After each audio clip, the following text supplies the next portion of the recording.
أعوذ بالله من الشيطان الرجيم.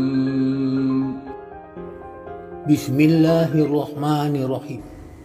Silsilah alam atau tambo alam. Tarekat tuo tambo alam pengajian tubuh. Dasarnya alam.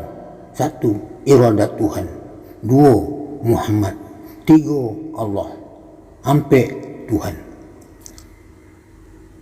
Iradat Tuhan pendamping Muhammad atau sifatnya.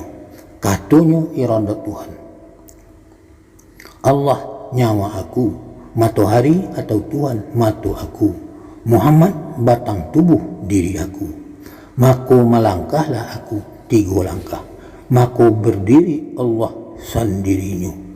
Allahu Ahad. Surat 2 ayat 115. Bismillahirrahmanirrahim. Fa'ainama tuwallu fasamma wajhullah. Artinya, kemanapun kamu menghadap, di sanalah wajah Allah. Jadi pangkalnya alam adalah Allahu Ahad. Sekian, nantikan episode selanjutnya. Setitik jadi kelawi, seganggam jadikan gunung.